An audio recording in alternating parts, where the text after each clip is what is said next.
मरकुस अध्याय 11 और चलिए हम वचन 20 से आगे पढ़ते हैं। फिर भोर को जब वे उधर से जाते थे तो उन्होंने उस अंजीर के पेड़ को जड़ तक सूखा हुआ देखा। पतरस को वो बात स्मरण आई और उसने कहा, हे रब्बी, देख, ये अंजीर का पेड़ जिसे तूने श्राप दिया था सूख गया है। यीशु ने उसको उत्तर दिया, परमेश्वर पर विश्वास रखो। मैं तुमसे सच कहता हूं कि जो कोई इस पहाड़ से कहे कि तू उखड़ जा और समुद्र में जा पड़, और अपने मन में संदेह न करे वरन प्रतीति करे कि जो कहता हूं वो हो जाएगा, तो उसके लिए वो हो जाएगा जो कहा है। हम इस विषय का अध्ययन कर रहे हैं, परमेश्वर के जैसे विश्वास। हमारे पास जो विश्वास है, विश्वास जो बाइबल सिखाती है, बाइबल का विश्वास अगर कहना चाहे तो ये परमेश्वर जैसे विश्वास है। यीशु ने कहा, उसने कहा, जो कोई भी इस पहाड़ से कहेगा कि तू उखड़ जा और समुद्र में जा पड़, और अपने मन में संदेह न करें लेकिन विश्वास करें कि जो कहता है वो हो जाएगा। देखिए, यहां पर केवल एक ही शर्त रखता है। कहता है जो भी इस पहाड़ से कहेगा, यानी कोई भी इस पहाड़ से कह सकता है कि चले जा, ये सभी के लिए काम करेगा, लेकिन एक शर्त है, ये उसके लिए काम करेगा जो दिल में संदेह नहीं करता।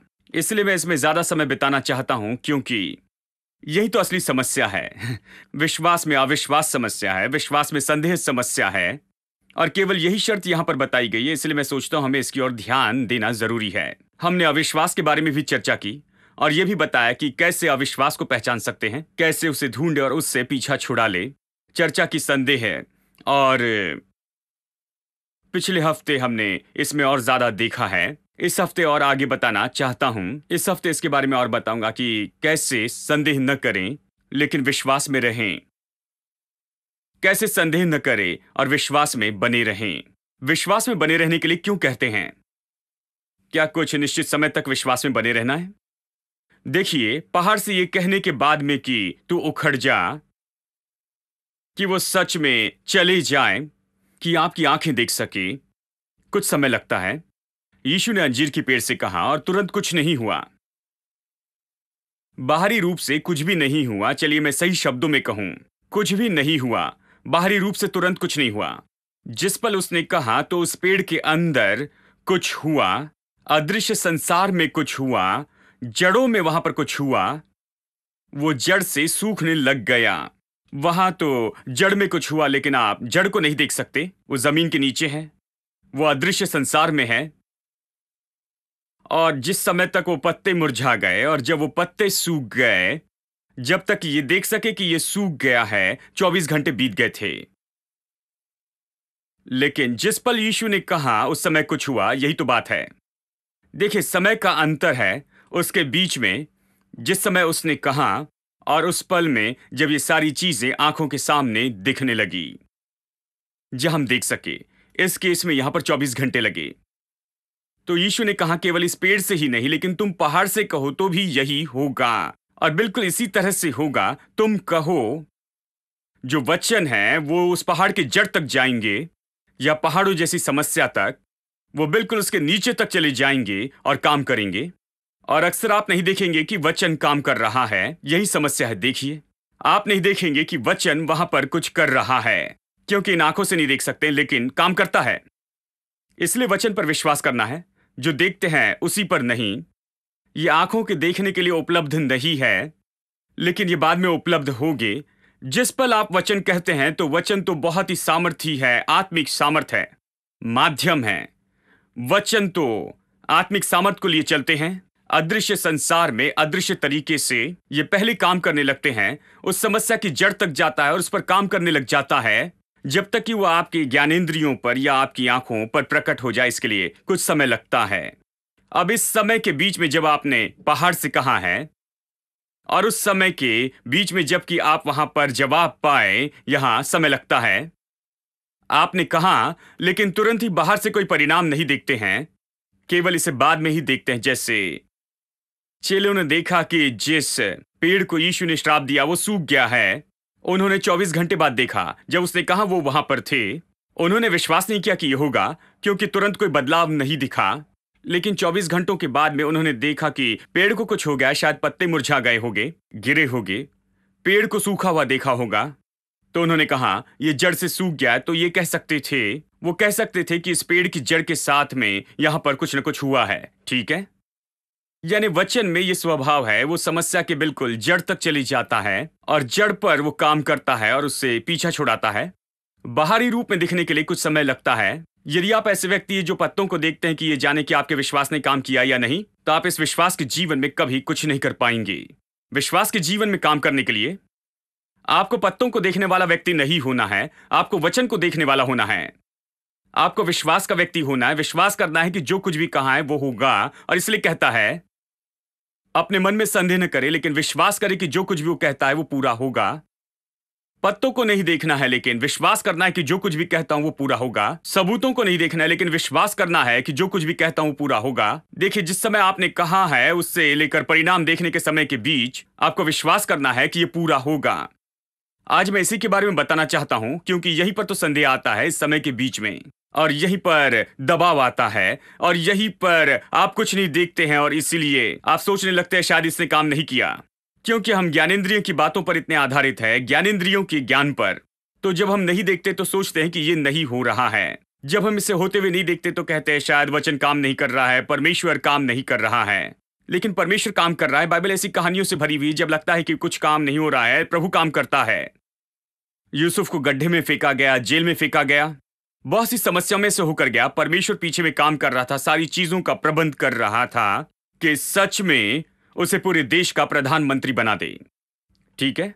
मूसा बहुत ही मुश्किल परिस्थिति में जन्मा, जिस समय सभी लड़कों को मारा जा रहा था और उसे जैसे तैसे छिपा कर रखा गया, नदी में छोड़ा गया, और माता पिता ने सोचा शायद यह अभी जिंदा नहीं रह सकेगा।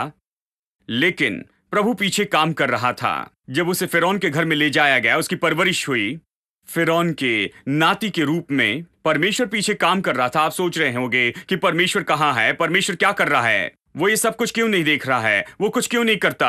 हर समय परमेश्वर काम कर रहा है। जब आप नहीं देखते कि प्रभु काम करता है, आपको विश्वास करना है। यही तो विश्वास है। विश्वास ये भरोसा करना है कि परमेश्वर ने जो कहा वो करेगा, वो उसे जरूर पूरा करेगा।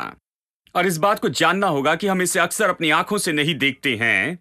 क्या काम करता है इसे आंखों से नहीं देख सकते हैं, लेकिन ये काम हो रहा है क्योंकि प्रभु ने कहा है। और इसलिए ये कहने के बाद में कि जो कोई इस पहाड़ से कहेगा कि तू उखड़ जा और समुद्र में जा पड़, अपने मन में संदेह न करे, लेकिन विश्वास करे कि जो कहता हूं वो पूरा होगा, तो वो जो कहता है वो हो जाएगा। फिर अगला ही वाक्य ये कहता है, वचन 24, इसलिए मैं तुमसे कहता हूं कि जो कुछ भी तुम चाहो, बस मैं अपने शब्दों में कह रहा हूं, जो कुछ तुम प्रार्थना करके मांगो तो प्रतीति करो कि मिल गया। क्यों विश्वास करो कि मिल गया? क्योंकि अब तक नहीं मिला है। विश्वास करो कि तुम्हें मिल गया, तब तुम्हें वो मिल जाएगा। यानी आपने जो प्रार्थना की और उसके बाद में, यानी प्रार्थना करने के बाद में अपने हाथ में पाने तक के बीच का जो समय है, वो चीज आपके हाथ में आने तक यहां पर समय है। इस समय क्या करना है? विश्वास करना है, प्रतीति करना है। विश्वास करके कहा है उस विश्वास को बनाए रखे। विश्वास करके कहा है उसे बनाए रखे, बदले नहीं। यहां पर यही बात है। अब संदेह कब आता है? संदेह बस इसी समय के बीच में आता है, जानते हैं। और ये क्यों आता है? क्योंकि ये एक तरीका है जिस तरह से शैतान काम करता है कि हमें दबाव में लेकर आए और हमारे दिल में वो संदेह लेकर आए, ताकि परमेश्वर के अद्भुत चमत्कार हमारे जीवन में न हो। हम संदेह में आएंगे, अविश्वास में आएंगे, हम डर में आ जाएंगे और हम गड़बड़ी में आएंगे। तो चलिए हम इसे अच्छे से देखते हैं, जानते हैं। अब यही शर्त है। यीशु ने कहा, अपने मन में संदेह न करे पर विश्वास करे। हमने संदेह के बारे में देखा। मैंने आपको डाउट के पहले 4 अक्षर बताए, वो है DOUB, और डबल के 4 अक्षर भी तो बस ऐसे ही तो हैं, ये दर्शाते हुए कि डाउट और डबल में एक ही समान बात है। डाउट यानी डबल, संदेह यानी 2 तरीके से सोचना। एक बार ये सोचना कि हाँ ये होगा, और अगली बार नहीं ये नहीं होगा। एक बार सोचते हैं कि हाँ मैं चंगा हूं, अगली बार सोचते हैं नहीं नहीं हुआ। एक बार सोचते हैं प्रभु मेरी जरूरत पूरी करेगा, अगली बार सोचते हैं नहीं वो जरूरत पूरी नहीं करेगा। एक बार सोचते हैं मैं इसे कर दिखाऊंगा, फिर सोचते हैं नहीं मैं इसे नहीं कर सकता। यही तो दुचित्ता होना है। दुचित्ता मनुष्य अपने सभी मार्गों में चंचल है। याकूब अध्याय 1 से हमने इसे पढ़ा है। यानी डबल ही तो संदेह है। हर चीज के लिए 2 मन रखना। और जब रोमियो अध्याय 4 में अब्राहम के विश्वास के बारे में कहता है, तो ये कहता है वो डगमगाया नहीं। यहां पर यही शब्द उपयोग किया गया है, वही शब्द जो मरकुस 11:23 में संदेह के रूप में उपयोग किया गया, इसे यहां पर बताया गया डगमगाना रोमियो 4 में। जब अब्राहम का विश्वास कहता है, बिल्कुल यही वचन जो उपयोग किया गया संदेह के लिए, जिसके लिए संदेह शब्द उपयोग हुआ, ये याकूब अध्याय 1 में उपयोग किया गया डगमगाने के लिए। जो संदेह करता है, संदेह करने वाला डगमगाता है समुद्र की लहर जैसे। ऊपर नीचे जाते हैं समुद्र की लहर जैसे, ठीक है? तो इसलिए यीशु ने एक जगह पर कहा कि तुम्हारी जो दृष्टि है वो एक हो, सब लोग कहे एक हो। अब यहां उसने डबल कहा, और यहां पर यीशु एक के बारे में कहता है। जब उसने कहा तुम्हारी दृष्टि एक हो, वो कहता है कि बस एक ही उत्तर को देखते रहो, दो चीजों को नहीं, असंभवता और संभवता को नहीं, लेकिन जो कुछ मैंने कहा है उसे देखते रहो। सब लोग क्या कहते हैं, उसे मत देखो, ये कैसे दिखता है वो न देखो, मैंने जो कहा उसे देखते रहो, मैंने जो वादा किया उसे देखते रहो। यदि तुम्हारी दृष्टि एक हो, इसका मतलब यदि आप केवल एक ही चीज को देखते रहें और दो चीजों को नहीं, एक पल इसे देखना और फिर अगले पल उसे देखते जाना, एक पल विश्वास रखना और दूसरे पल संदेह रखना, दुचित्ते ना हो, बस एक ही नजर की हो जाएं। अगर आपकी दृष्टि एक है तो पूरा शरीर ज्योतिर्मय होगा, कहता है। यानी एक दृष्टि रखने का मतलब एक मन के हो, बस यही तो कहना चाहता है। एक तरीके से वो कहता है कि एक चित्त के हो जाएं। यहीं पर तो विश्वास की ये कुश्ती आती है, जब आप अपने मन को एक चित्त करने की कोशिश करते हैं और दो बातों के बीच में डगमगाते नहीं रहते हैं। अब इसलिए पौलुस तीमुथी को लिखकर कहता है, विश्वास की अच्छी कुश्ती लड़ो। क्या आपने कभी पढ़ा है? यह अच्छी कुश्ती क्यों है? अगर आप एक बॉक्सर है और आपको फाइट लड़नी है, और अगर आप जाकर फाइट लड़ते हैं, तो आप उसे अच्छी फाइट क्यों कहते हैं? आप अच्छी फाइट कहते हैं क्योंकि आप जीतते हैं। अगर आप जीतते हैं तो अच्छी फाइट है। यदि नहीं जीतते तो ज्यादा लोग उसे अच्छी फाइट नहीं कहते। अच्छी फाइट वो होती है जो आप जीतते हैं। इसलिए पौलुस कहता है कि विश्वास की अच्छी कुश्ती लड़ो। विश्वास अच्छी कुश्ती है। लेकिन इब्रानियों अध्याय 3 और 4 अगर आप पढ़े तो ये दोनों अध्याय विश्वास में विश्राम के बारे में कहते हैं। क्या आपने पढ़ा है? विश्वास विश्राम है कहता। तो एक तरफ बाइबल में हमें बताया गया कि विश्वास एक कुश्ती है, हमें लड़ना है, युद्ध करना है कि विश्वास में रहे। दूसरी ओर हमें बताया कि विश्वास विश्राम है, जब कुछ निष्कर्ष निकालते हैं और उसमें विश्राम करते हैं, उसमें शांति में रहते हैं, दूसरी बातों के बारे में परेशान नहीं होते, विश्राम में रहते। तो विश्वास युद्ध है, विश्वास विश्राम है। कई बार लोग तो गड़बड़ी में होते, जैसे एक भाई ने पूछा, विश्वास युद्ध है या विश्राम है, बताइए।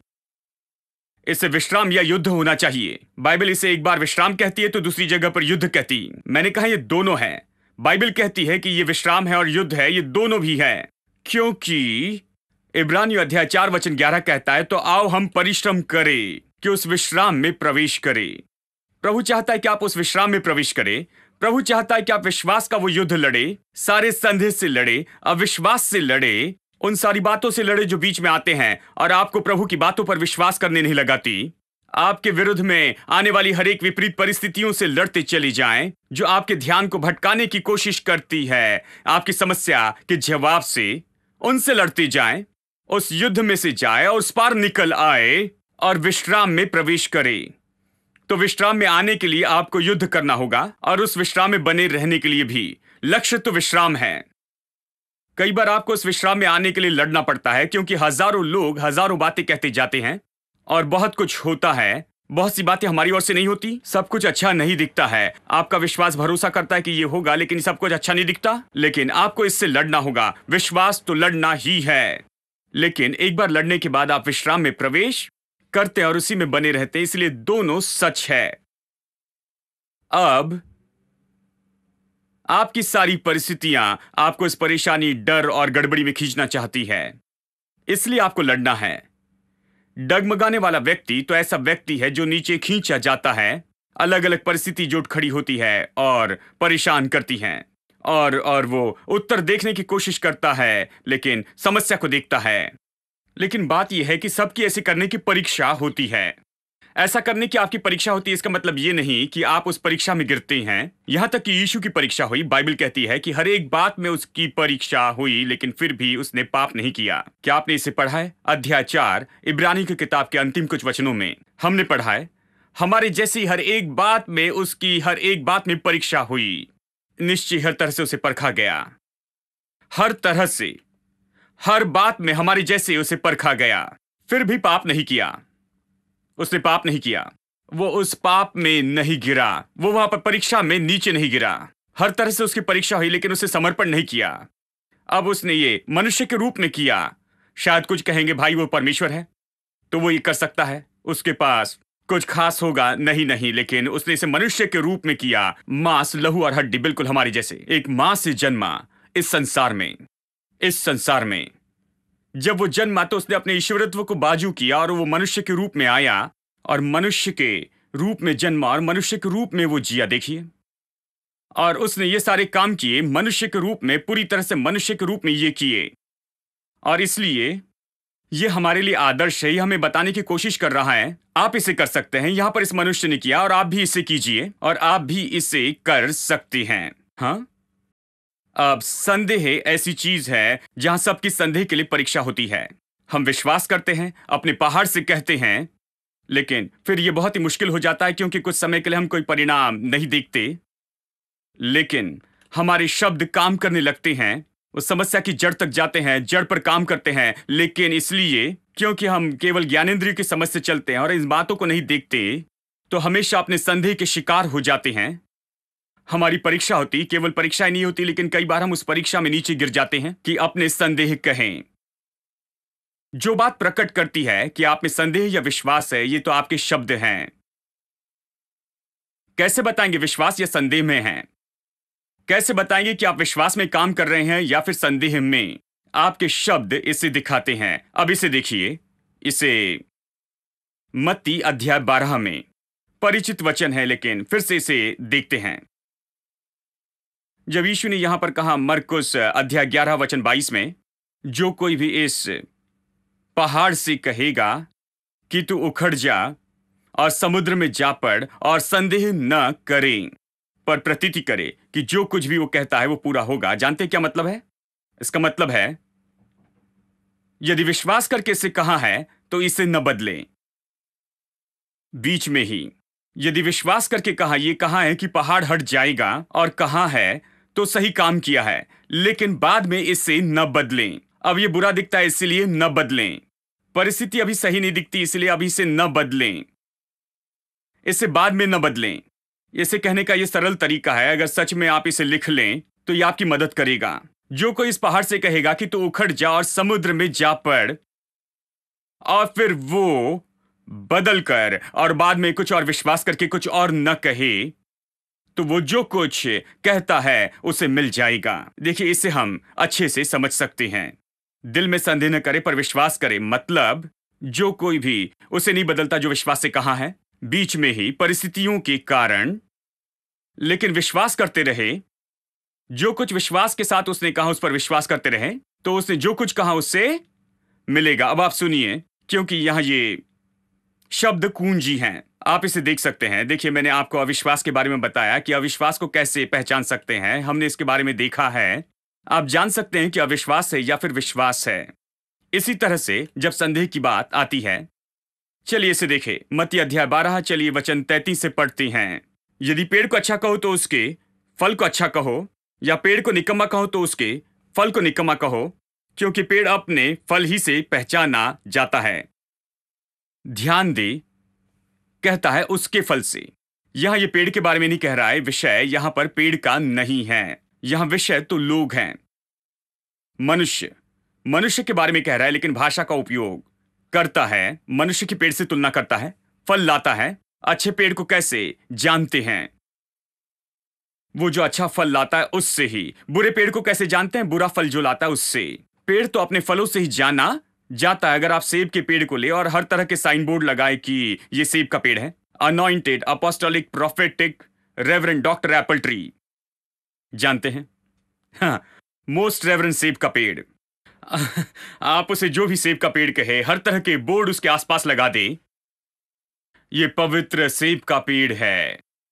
लेकिन यदि फल अच्छा नहीं है तो ये सारे टाइटल्स इस पर हंसी उड़ेगी, ये कुछ भी नहीं होगे। 1000 टाइटल्स लटका दे और नियॉन लाइट लगाकर उसके ऊपर फ्लैश लगाएं और कहें कि ये ऐसे है, कोई लाभ नहीं है। देखिए, अच्छे व्यक्ति को पहचानना है तो उसके फल से पहचान सकते हैं। अच्छी सेवकाई को जानना है तो उसके फल से जानिए। ये क्या उत्पन्न करता है? इससे कौन से लोग आते हैं? किस तरह के लोग उत्पन्न कर रहे हैं, किस तरह का परिवार ये उत्पन्न करता है, किस तरह के जवान ये उत्पन्न करते हैं, क्या काम करते हैं, लोगों पर ये किस तरह का प्रभाव डालता है। वो फल हैं। देखिए, कोई टाइटल नहीं है। टाइटल से मूर्ख न बने, फल लाएं। तो यीशु ने कहा, अच्छे पेड़ को उसके फल से जानेंगे, बुरे पेड़ को फल से जानेंगे, क्योंकि पेड़ को उसके फल से जाना जाता है। अब इसे सुनिए, वचन 34। हे सांप के बच्चों, तुम बुरे होकर कैसे अच्छी बातें कह सकते हो, क्योंकि जो मन में भरा है वही मुंह पर आता है। कहता है, जो कुछ भी दिल में होगा मुंह से कहेगा। मैं ये सब आपको इसलिए बता रहा हूं, मैं आपको ये दिखाना चाहता हूं कि जब संदेह आता है, आप संदेह को जल्दी से पहचाने, क्योंकि यह हमेशा आपकी बातचीत में देखा जा सकता है। आप किस तरह से बातें करते हैं। यीशु ने कहा, यह असंभव बात है कि मुंह में एक बात रखकर मुंह में दूसरी बात को कहे। जो कुछ भी दिल में है वो मुंह के द्वारा बाहर आएगा। अगर आप निश्चय कुछ दिखावा करे, कुछ और कहे, लेकिन जल्दी यह प्रकट हो जाएगा। यह ज्यादा देर तक नहीं रहेगा। जल्दी ही जो कुछ भी आपके दिल में है, जो भी दिल में भरा है, वो बाहर प्रकट हो जाएगा मुंह के द्वारा। भला मनुष्य मन के भले भंडार से भली चीजें निकालता है, और बुरा मनुष्य मन के बुरे भंडार से बुरी चीजें निकालता। अब भंडार यानी कहिए ये गोदाम है जहां पर रखा गया है। भंडार जिसमें चीजें रखी जाती है, या बैंक लॉकर, ये ऐसी जगह जहां पर लोग अपना पैसा रखते हैं, कीमती चीजें, डॉक्यूमेंट्स रखते हैं, हीरे, सोना और सारी चीज रखते हैं, सुरक्षित रखते हैं। अब अगर वहां पर बहुत सा कचरा रखते हैं, शायद वो लॉकर रूम हो लेकिन कचरे का कमरा होगा, किस तरह वो खजाने की जगह हो जाती है। यानी जो आप उसमें रखते हैं, अगर आप उसमें अच्छी कीमती चीजें रखते हैं तो ये तो कीमती जगह होती है। लेकिन यदि सारा कचरा वहां पर रखेंगे तो वो कमरा है, इसका मतलब ये नहीं कि वो अच्छा है, क्योंकि वो कचरा पेटी हो गया है। ठीक है। हृदय, बाइबल कहती है कि ये भंडार है, ये तो कीमती खजाने की जगह है। बाइबल इसे बहुत ही कीमती चीज के रूप में देखती है। बहुत ही कीमती चीजें दिल में रखनी चाहिए। ये खजाने की जगह है। अच्छी चीजें वहां पर रखी जा सकती, कई बार बुरी चीजें रखी जाती है, लेकिन जो कुछ भी वहां पर रखा जाता है उसी से हम निकालते हैं।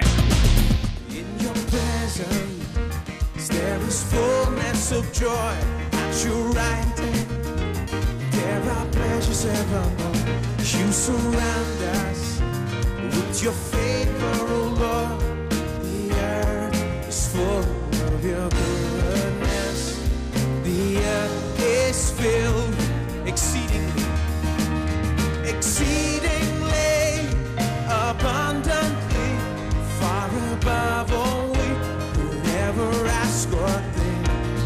Exceedingly, abundantly, give us all things to enjoy. In your presence, there is fullness of joy. At your right hand, there are pleasures evermore. You surround us with your favor, oh Lord. The earth is full of your goodness. The earth is filled exceedingly, exceedingly, abundantly, far above all we could ever ask or think. Exceedingly, abundantly, you give us all joy. In your presence there is fullness of joy. At your right hand there are pleasures evermore. You surround us with your favor, oh Lord.